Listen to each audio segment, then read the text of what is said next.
donc de son vrai nom, Alissa Zinovieva Rosenbaum. Donc, c'est une écrivaine, une scénariste, une romancière, une philosophe avant tout, d'origine russe. Donc, ses parents sont russes. C'est une famille juive, mais ils sont athées. Donc, on considérera pas la dimension religieuse vraiment là-dedans. Elle est née le 2 février 1905 à Saint-Pétersbourg et elle est morte au début des années 80, le 6 mars 1982 à New York, où elle va passer une bonne partie de sa vie. C'est la fille aînée de d'une fratrie de 3 enfants, donc ils sont 3 dans la famille. Son père, Zinovy Rosenbaum, est un pharmacien. C'est une famille donc assez modeste, donc on parle de la Russie de l'époque, là. Même si vous êtes pharmacien, vous n'êtes pas nécessairement millionnaire, on s'entend. Très jeune, elle s'intéresse à la littérature, au cinéma. On dit même qu'elle écrivait à l'âge de 7 ans des romans et des scénarios. À 9 ans, elle décide de devenir écrivaine. Elle dit plus tard, c'est ce que je vais faire, ce qui montre quand même, je veux dire. Là. Moi, à 9 ans, je mangeais quasiment du sable dans un carré de sable, là, donc je veux dire, c'est jouer avec des petites autos. Donc ça démontre un esprit supérieur de la part de Ayn Rand. Donc Alissa, de son vrai nom, elle va déjà à l'âge de 9-10 ans, elle lit des trucs comme Walter Scott, Alexandre Dumas, celui qui écrit Les Trois Mousquetaires et d'autres classiques de la littérature. C'est une élève qui est brillante en mathématiques et en sciences, donc ce qui est quand même plutôt rare pour les gens qui s'intéressent au théâtre, au cinéma, mais disons que c'est pas le même profil que souvent on voit qu'ils sont moins attachés aux sciences, mais plus attirés vers les arts en général.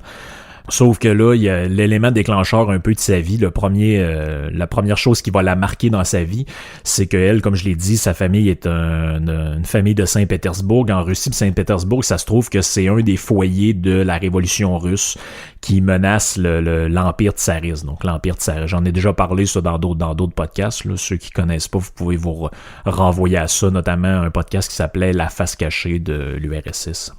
Donc au début de la révolution de février, qu'est-ce qui se passe, c'est que Rand est assez jeune encore à ce moment-là, est à début de l'adolescence. Elle va soutenir la révolution parce qu'elle voit dans le régime tsariste quelque chose d'arriéré qui devrait être aboli. Ça n'a plus de sens que au 20e siècle, on ait encore une monarchie ou un empire. Donc, elle va soutenir l'action de Kerensky. Kerensky, c'est qui? C'est le représentant et un des représentants du mouvement des modérés. Donc, quand il y a la révolution, au début, on n'est pas tout de suite dans le système bolchevique et la révolution rouge. On est dans un système où on veut renverser l'empereur, puis le garder peut-être comme figure honorifique et faire un gouvernement modéré, c'est-à-dire un genre de patente social-démocrate et libérale. Par contre, l'arrivée des bolcheviks va se faire comme à peu près 3 mois après. Donc, en octobre 1917, elle voit les bolcheviks arriver au pouvoir et confisquer la pharmacie de son père par le gouvernement révolutionnaire qui nationalise les entreprises et vole le patrimoine des gens qui sont là. Ce qui va contraindre la famille de Alissa à fuir la Russie pour s'en aller en Ukraine. Finalement, l'Ukraine tombe aussi dans le bolchevisme, mais ils vont s'en aller en Crimée, donc le petit territoire entre l'Ukraine et la Russie qui avait fait jaser pas mal dans les dernières années. Et ils vont s'installer à Eupatoria, qui est une petite ville de ce coin-là, jusqu'à ce que celle-ci finisse par être envahie aussi en 1921 par les révolutionnaires. Et là, Rand en peut déjà plus, on est en 1921. Elle dit avoir une haine tenace pour les communistes. Puis ça, c'est un sentiment qui va se ressentir toute sa vie dans ses livres, dans ses écrits. Elle va brûler son journal intime où elle avait eu des réflexions puis des propos pour les révolutionnaires par peur que si jamais sa famille se fait arrêter, ça pourrait mettre son père et sa mère dans l'embarras. Elle a à ce moment-là 16 ans. Elle va entamer des études d'histoire puis de philosophie à l'université de Petrograd. Donc, ils sont de retour dans une partie... en fait, ils sont comme s'ils étaient de retour en Russie parce que tout ça devient l'URSS. Donc, même s'ils ont fui la Russie, ils se retrouvent finalement dans l'Union des républiques socialistes et soviétiques. Elle est obligée d'intégrer une partie de la propagande communiste dans ses études. Donc, elle doit répéter dans le fond, une partie des niaiseries qu'on leur apprend là-bas, que c'est le meilleur système, puis que ça lutte contre la bourgeoisie, etc., etc. Et c'est là qu'on va vraiment se former dans sa tête sa critique des systèmes collectivistes. Donc, autant le fascisme que le communisme, que le socialisme. Puis ça, j'y reviendrai dans une deuxième partie, dans un deuxième podcast sur Ayn Rand. On va voir comment elle, j'allais dire, elle se joint à mon analyse d'une certaine manière. C'est moi qui se joins à la sienne, là, soyons modestes. Quand je vous ai parlé de toute la notion d'extrême droite qui était un mensonge historique, ben elle va exactement dans ce sens-là. Elle montre que le communisme et le fascisme, en fait, sont les deux pendants d'une forme de collectivisme au 20e siècle qui a menacé la liberté des peuples, et qu'il y a rien à voir, ça n'a rien à voir entre un débat gauche-droite là-dedans, mais on est plutôt dans un débat collectiviste versus tenant du monde libre, si vous voulez. Le 13 octobre 1924, elle sort diplômée de l'université, donc 3 ans après, elle va continuer à écrire, puis elle entre à l'Institut d'État des arts dramatiques et cinématographiques en 1924. Là, elle va commencer à étudier par elle-même l'histoire et la politique américaine, et elle va être fascinée par les États-Unis, notamment l'histoire des États-Unis au 19e siècle et la liberté que ces gens-là ont là-bas versus le système soviétique dans lequel les prisonniers. À la fin des années 20, donc en 1926, 2 ans plus tard, a réussi à avoir un visa. On ne sait pas exactement comment, mais elle dit que c'est pour aller voir des proches aux États-Unis. Donc une partie de leur famille est émigrée là-bas, a réussi auprès du gouvernement de la section soviétique de la Crimée d'avoir un passeport, un visa pour aller aux États-Unis. Finalement, elle se sert de ça pour immigrer là-bas et elle va rester là toute sa vie.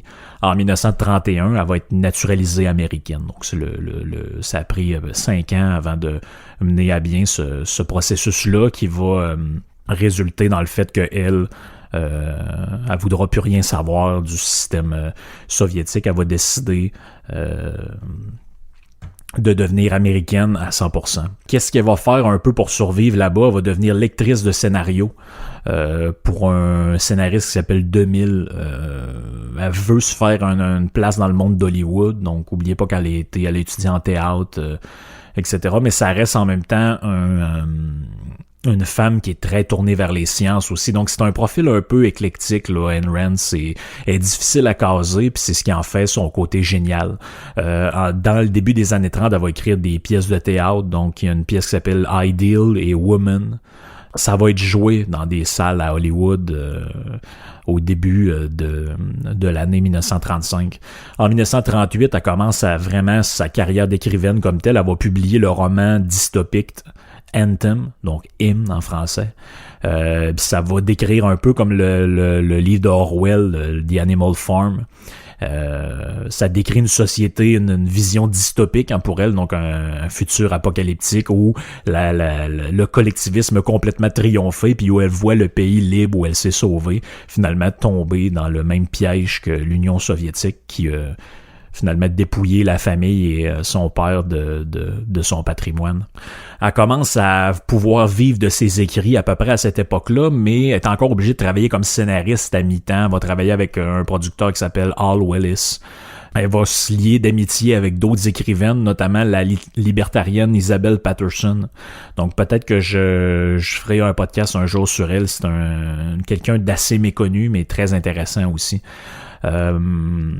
C'est à partir de sa relation avec Patterson justement qu'elle va vraiment s'initier à l'histoire profonde des États-Unis, comprendre comment a été mis sur pied la Constitution, comment tout ça a été fait. Donc, elle est très, très marquée par tout ça, très intéressée par le système américain. En 1951, avec son mari, donc on sait pas grand-chose sur ce bonhomme-là, mais elle est mariée avec un monsieur, puis finalement, il quitte Hollywood pour emménager à New York, et c'est là qu'elle va passer les 30 dernières années de sa vie. C'est une femme qui a pas une très grosse santé, donc elle a été fumeuse toute sa vie. Dans les années 70, elle va avoir un cancer du poumon, elle va réussir à se faire opérer en 74. Donc des années 70, je dirais de 70 à 82 jusqu'à sa mort, une fin de vie assez pénible, donc elle est pas très en forme, elle est assez maganée. On la voit sur Internet, si vous pouvez trouver des vidéos de Ayn Rand, vous allez voir qu'elle est assez maganée. vers milieu des années 70, elle va recevoir sa sœur. Donc elle s'est sauvée de l'URSS, mais une partie de sa famille est restée là-bas. Donc le 14 avril de cette année-là, Nora Drobicheva, sa sœur, ça c'est le nom de famille qui avait pris le nom de famille de son mari, a obtenu une autorisation pour quitter l'URSS pour aller visiter sa sœur momentanément sous promesse de revenir. Ren va essayer de la convaincre d'immigrer aux États-Unis. Elle dit je vais t'héberger, reste avec moi, puis rentre pas là-bas. Finalement, ben sa sœur, comme elle a le cerveau lavé par la propagande soviétique, décide de refuser puis rentre en URSS quelques jours après. Finalement, elle va décéder d'une crise cardiaque le 6 mars 82 chez elle à New York. Comme je dis, c'est un personnage qui est un peu difficile à cerner parce que tantôt on sent qu'elle a de l'air d'une conservatrice, tantôt elle a de l'air d'une progressiste selon les termes comment je pourrais dire ça, établis par la bien-pensance, parce que d'une certaine manière, elle va s'opposer d'ailleurs à l'entrée des États-Unis dans les deux guerres, donc dans celle de la Première Guerre mondiale, mais surtout dans la Seconde qu'elle va vivre là-bas en tant que citoyenne. Elle va s'opposer aussi à la guerre de Corée, parce qu'elle a comme principe que la seule justification pour entrer en guerre doit être le principe de défense de self-defense. Donc, tant que vous n'êtes pas attaqué comme tel, ce que d'autres gens lui ont fait remarquer là-dedans, c'est que les États-Unis ont été attaqués dans la Deuxième Guerre mondiale par l'attaque des Japonais sur la base de Pearl Harbor.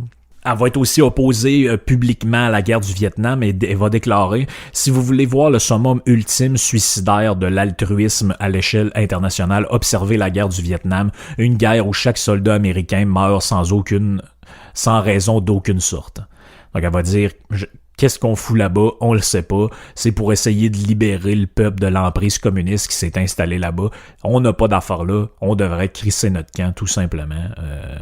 Elle est contre. Dans le fond, c'est pas par hasard non plus. Les libertariens américains, c'est un drôle de hasard que un des représentants de ça, Ron Paul, a appelé son fils Rand Paul. Donc c'est très certainement un hommage qui rend à Ayn Rand là-dedans. Donc c'est la position isolationniste, non interventionniste typique des milieux libertariens qui sont incarnés d'abord par Ayn Rand et par Isabelle Peterson, dont je dis déjà qu'on parlera peut-être dans un autre podcast.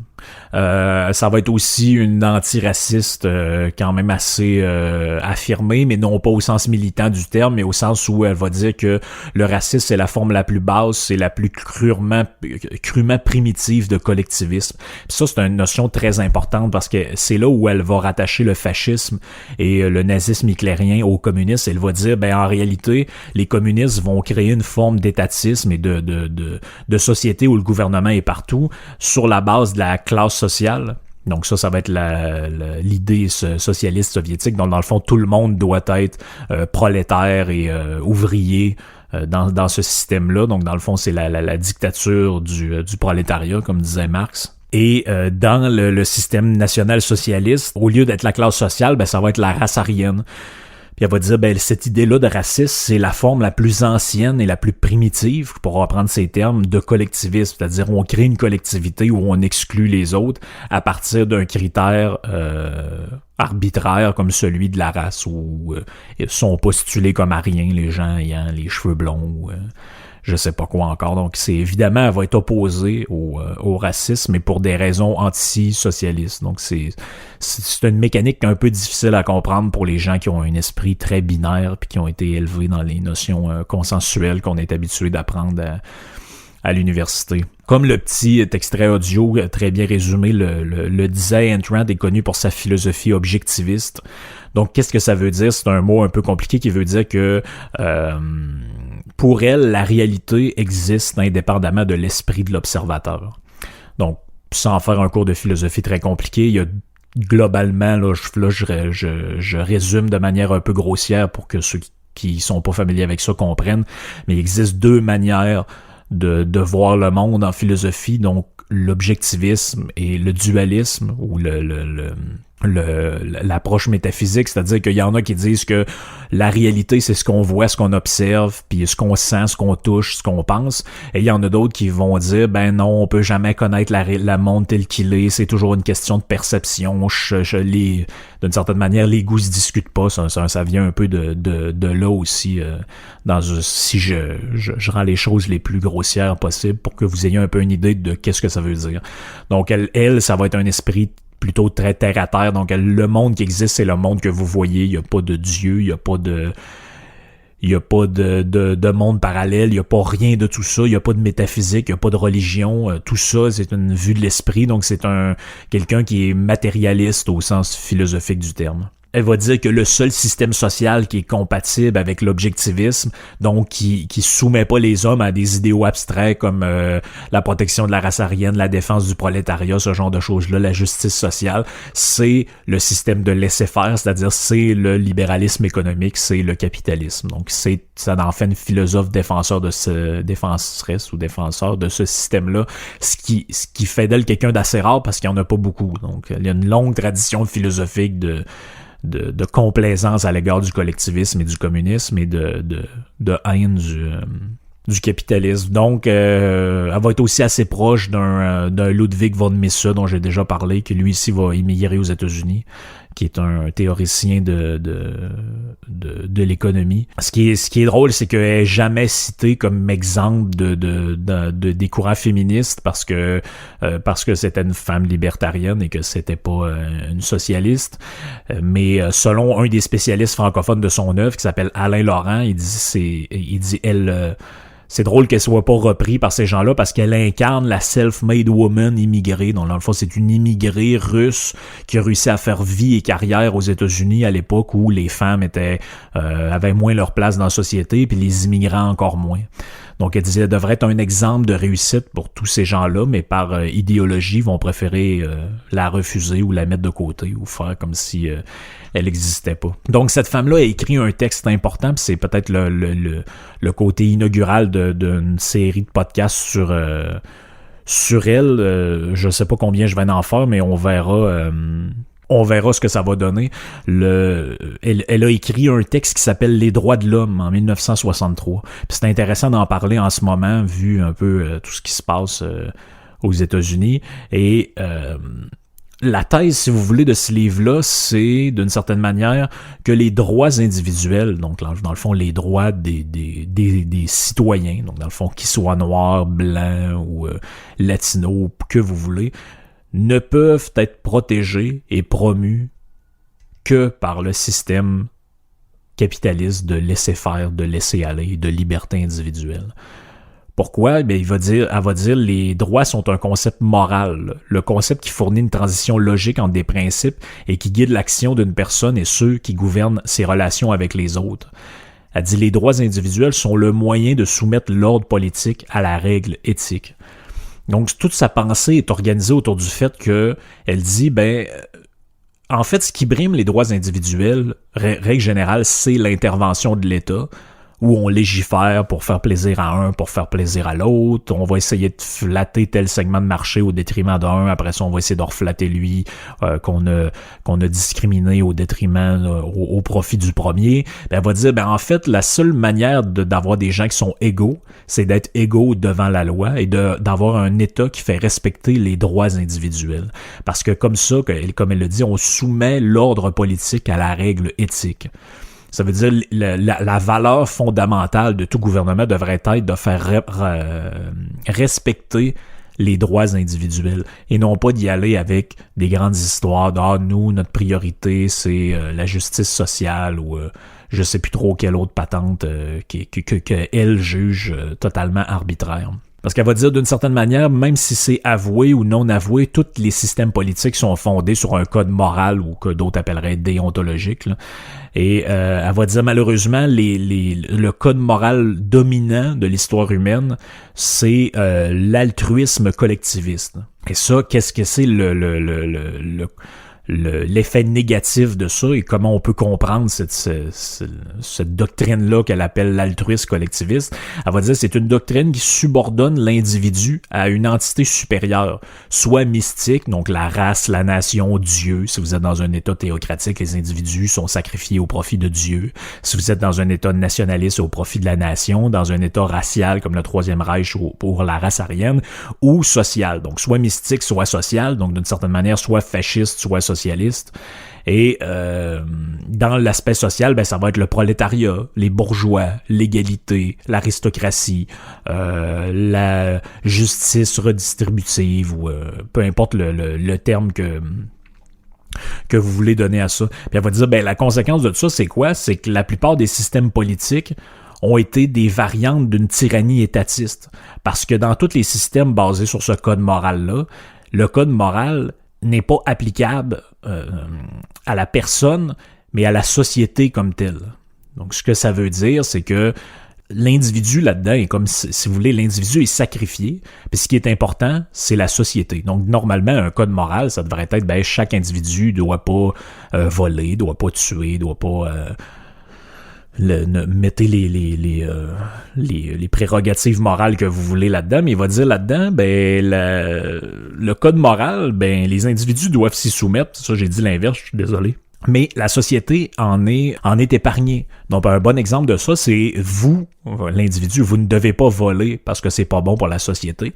Mais la société, elle a le droit de voler. On appelle ça les taxes, on appelle ça l'impôt.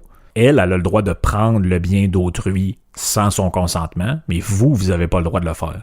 Donc, elle va dire, il y a un paradoxe fondamental à créer un système où il y a une moralité qui est donnée à l'individu, qui est imposée par la force à l'individu, mais dont l'État comme tel en est dispensé. Donc, elle va dire, ce qui est implicite dans cette idée-là, donc ce qui est caché derrière cette idée-là étatiste, derrière la conception étatiste, c'est que le bien, donc la morale, ce qui est bien, donc dans le fond, ce qui est correct de faire, la manière dont on doit se comporter, ben le bien, c'est ce qui est bon pour la société, donc pour la tribu, la race, la nation, dépendamment de quel côté vous êtes. Et les dirigeants, dans le fond, sont là pour représenter le bien. Que ce soit dans l'Allemagne nazie, le communisme stalinien, la monarchie française, la social-démocratie moderne ou encore la République romaine au temps des Romains, tous ces systèmes politiques-là sont des expressions de cette éthique-là, dont elle parle, de ce code moral-là.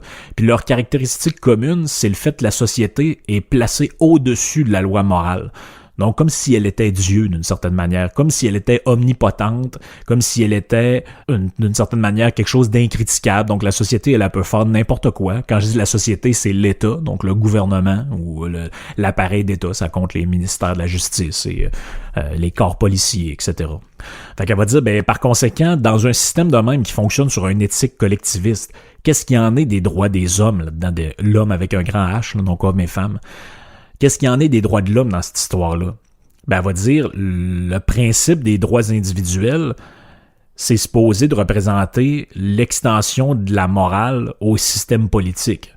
Donc, en réalité, ça veut dire, les droits individuels sont là pour garantir ou pour limiter le pouvoir de l'État. Donc, ça limite, ça protège la personne, donc vous, moi, n'importe votre blonde, votre chum, contre la force brutale de la collectivité.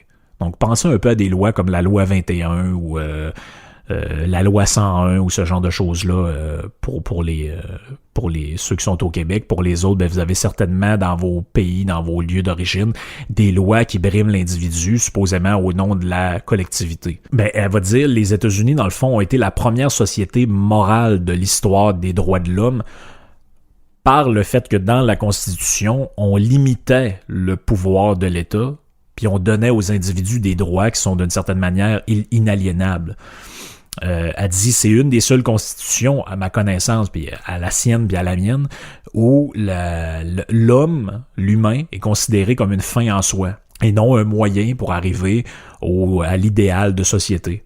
Puis elle va dire, ben, tous les systèmes précédents, donc ceux que j'ai nommés, le communisme stalinien, le fascisme italien, la société romaine, toutes ces sociétés-là on disait que la vie de l'homme appartient à la société.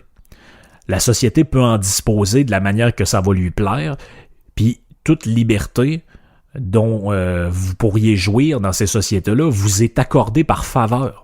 Donc, dans le fond, par la permission de la société. Le but, c'est la survie de la société, la survie de la collectivité, du Saint-Empire romain germanique, de la République française, ou de ce que vous voulez. Donc, dans le fond, votre liberté vous est tolérée ou permise, mais ça pourra vous être révoqué. Révoqué pourquoi? Ben, si vous portez atteinte à la collectivité, puis là, ben, ça peut devenir très large. Qu'est-ce qu'on entend par atteinte à la collectivité? Elle va dire là-dedans que violer les droits de l'homme, ça signifie l'obliger à agir contre son propre jugement. Donc, quand vous brimez les droits des individus, vous, d'une certaine manière, par exemple, vous vous emparez par la force de ce qu'il a produit via la confiscation ou la nationalisation. A dit, en réalité, il y a juste une façon de pouvoir faire ça, c'est de recourir à la violence, mais violence qui a été interdit à l'individu, sous peine de prison, d'amende, etc., de poursuite. Mais elle dit, en réalité, il y a deux types de personnes qui peuvent violer les droits de l'homme, donc vos droits individuels garantis par la Constitution. Il y a les criminels, donc elle a dit les malfaiteurs, mais c'est les criminels, donc les hors-la-loi, et les hommes de l'État. Puis la grande légitimité de l'État, aux yeux de la plupart des gens, c'est qu'elle a réussi à établir une différence morale entre les criminels et elle. Parce qu'elle a réussi à faire, au fil du temps, à rentrer dans la tête des gens que lorsqu'on légalise certaines activités immorales, ben elles deviennent correctes parce que c'est la loi, puis parce que c'est l'État qui le fait, donc c'est correct. Ben, par exemple, on va considérer que c'est immoral qu'un vendeur de drogue aille dans un endroit vendre de la drogue à des gens. Mais si ça devient géré par l'État, donc légalisé et vendu par un fonctionnaire, ben là, ben c'est totalement moral de le faire. C'est totalement correct de donner à quelqu'un des produits qui pourraient le tuer d'une certaine manière ou pour développer toutes sortes de problèmes. Puis là, je suis pas dans là, j'essaie de vous expliquer comment elle réfléchit dans sa tête. Là. Ça n'a pas rapport avec ce que moi, je pense personnellement de ce dossier-là. Là. Et l'État définit lui-même sa fonction légitime. Normalement, ça devrait être assurer les droits des individus en les protégeant de la violence, donc en la protégeant de ceux qui respectent pas la loi. Donc, dans la Constitution américaine, ce qui en fait une qui respecte le droit beaucoup plus que dans d'autres pays, c'est que le rôle des hommes d'État, donc là où on passe de monarque, de tyran ou même de président de la République dans certains systèmes, ils ont inversé le rôle traditionnel du politicien, donc il n'est plus maintenant un maître, mais un serviteur. Donc, il est là pour servir. Servir quoi? Servir la défense de vos droits sacrés ou vos droits inaliénables. Parce qu'elle dit, sinon, dans une tyrannie collectiviste, vous êtes d'une certaine manière, elle appelle ça, elle a une formulation assez drôle, elle dit, vous avez le statut moral d'animal sacrificiel. Donc, ça veut dire que vos droits individuels, si c'est pour le bien collectif, ben, c'est toute la pensée utilitariste d'une certaine manière qui est comme ça. Si c'est pour le bien collectif, si ça apporte à la collectivité plus de bonheur que de problèmes, ben, il n'y a aucun problème à y aller comme ça. Donc, on y va, puis on peut brimer les droits individuels sans problème.